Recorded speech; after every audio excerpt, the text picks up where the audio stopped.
na direção de que o cinema passasse a contar histórias. Porque nesse primeiro momento, quer dizer, o objetivo não era contar histórias. Quer dizer, ele surgiu como essa possibilidade de você reproduzir o movimento, de você fixar o movimento e de você passá-lo outra vez quantas vezes você quisesse.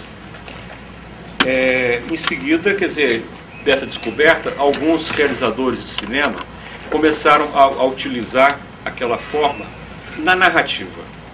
Então, o que eles fizeram?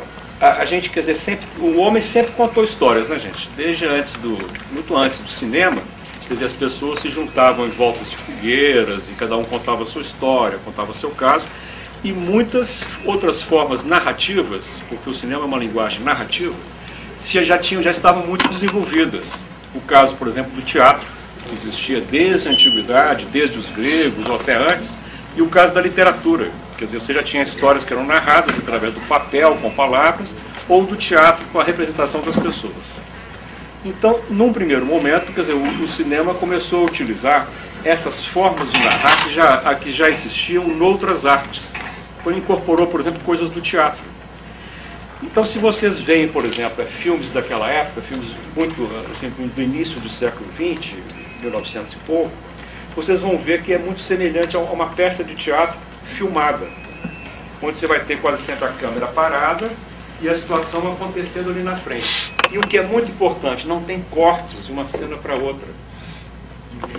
Esses cortes, quer dizer, inclusive para muitas pessoas, a montagem, ou seja, quando você associa, vocês já sabem que vocês já experimentaram isso, quando você associa um plano com outro, etc., é que para muitas pessoas isso é que vai significar a verdadeira essência do cinema.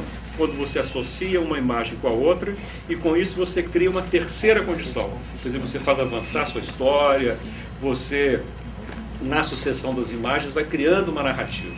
Isso é próprio da montagem. Essa montagem foi criada principalmente por um realizador norte-americano chamado David Griffiths, no início do século XX já. Fez algumas experiências, né, de associar imagens e com isso ir contando essa história, juntando essas imagens. Mas para vocês pensarem, olha só, essa linguagem era tão nova que quando no início de 1920, por aí, as pessoas não eram capazes muitas vezes de entender. Então existia uma pessoa que ficava ao lado da tela com um pauzinho na mão e que chamava o explicador. Isso aconteceu muito na Europa e continuou na África durante até 1930, continuava. Porque aparecia, por exemplo, o seguinte, aparecia uma imagem de um sujeito na janela e em seguida aparecia uma imagem da rua. As pessoas não eram capazes de associar que aquela imagem da rua era o que ele estava vendo. Então esse explicador com esse pauzinho na mão dizia, agora aqui é o que ele está vendo. E o Buñuel, que era um diretor espanhol muito famoso, Luís Buñuel, ele contava que ele se lembrava na infância dele da figura desse explicador até os anos 20, 30 e depois continuou na África. Obviamente desapareceu na medida em que as pessoas foram entendendo cada vez mais a linguagem do audiovisual.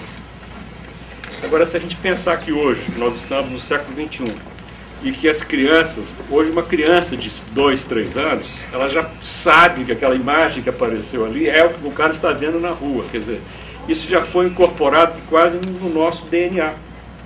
Já faz parte da gente, essa linguagem do audiovisual, qualquer um é capaz de decodificá-la, de entendê-la hoje da maior simplicidade possível. Mas nem sempre foi assim. Quer dizer, para que essas estruturas narrativas fossem entrando na cabeça da gente, espectadores, e para que os realizadores fossem utilizando isso, aprendendo, quer dizer, foi havendo toda uma evolução. Se a gente pega, por exemplo, esses filmes antigos, a câmera pouco se movia. Pouco se movia, gente, porque era uma coisa enorme, pesada, um caixote desse tamanho aqui em cima de um tripé. Assim, fazer essa câmera andar era extremamente complicado. Esse diretor norte-americano, Griffiths, foi dos primeiros caras a conseguir movimentar essa câmera. Ele tem 2 filmes fantásticos, um que chama Intolerância e outro que se chama O Nascimento de uma Nação, onde a gente começa a ver os primeiros movimentos de câmera, que são chamados travelling, que é quando a câmera viaja, né? E essa sensação da câmera viajar, quer dizer, em que ela traz o espectador para dentro da história, ou que ela cria uma sensação de terceira dimensão, é muito importante. Porque assim, a nossa realidade, ela tem 3 dimensões aqui, né? Quer dizer, a gente tem profundidade, tem altura, tem largura, mas o cinema reduz a 2, porque a tela só tem a altura e a largura. Então, quando você avança num traveling para dentro, nesse movimento de câmera para dentro, é que você cria a realidade dos volumes, você cria uma sensação de profundidade. E com esses equipamentos muito pesados, quer dizer, pouco se podia mover. Então, quer dizer, essa câmera, ela se mexia sempre quando tinha uma função. Então, o movimento da câmera, tudo isso estava articulado com a forma em que se contava a história. E aí, quer dizer, começa a achar um dos pontos importantes que a gente tem que pensar, que toda essa técnica, toda essa ciência que foi em volta do cinema, ela tem a função básica de contar histórias, né, a partir desse momento, de encantar uma plateia e de fazer com que uma plateia fique interessada naquela história. O que não é fácil, né, gente? Vocês sabem muito bem que assim, desde até contar uma piada, por exemplo. Tem gente que conta a piada super bem, que é capaz de interessar uma plateia, fazer os outros rirem. Se botar essa mesma piada na boca de uma outra pessoa, de repente essa piada não vai ser tão bem contada, as pessoas não vão rir. Quer dizer, então, a forma em que se narra, da forma em que se conta, isso é muito importante. E no caso do cinema, quer dizer, você vai ter que utilizar aqueles meios técnicos que estão à sua disposição para criar essa emoção e para prender o espectador. Se com 10 minutos esse cara já fica de saco cheio no filme, você sabe como é que é assim, você já se desinteressa, você não acredita, você não quer saber. Então é sempre um desafio, né? Quer dizer, você nunca sabe como é que a plateia vai reagir. Bom, mas assim, então a gente tem que considerar que sempre o cinema evoluiu na medida em que ele vinha utilizando esses meios. Na medida que os meios avançavam, os realizadores, quer dizer, a arte do cinema passou a ter mais recursos para contar essas histórias. Então, os equipamentos foram se tornando cada vez menores, quer dizer, ao mesmo tempo essa técnica foi avançando, de repente essa câmera era menor, já era possível de criar as plataformas com rodas para que ela pudesse avançar com mais facilidade.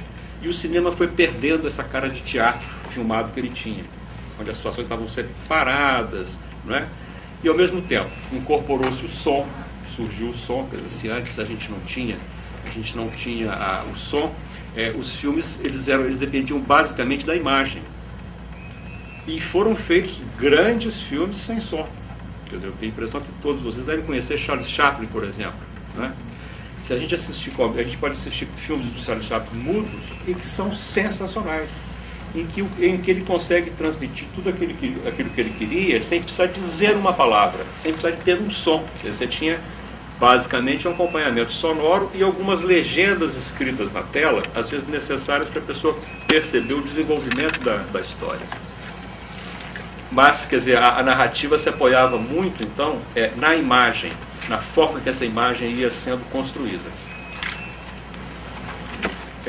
Depois que o cinema incorpora, o cinema tecnicamente consegue incorporar o som, as salas são equipadas, isso surge por volta dos anos 30, 40, e os filmes passam a ser sonoros. Então a palavra, quer dizer, o diálogo passa a ser de novo muito importante. E é uma época também que os filmes de novo se teatralizam muito, ficam muito teatrais, porque aí se apoiam muito nos diálogos, etc. Mas todas essas descobertas que surgem, elas vão sendo ao mesmo tempo absorvidas e vão evoluindo, né? E a gente vai chegar até nos anos 50, 60, aí o cinema já vai adquirir, assim, já vai pegando uma condição própria, assim, de arte autônoma, que já não dependia das outras, que tinha todos esses recursos à disposição.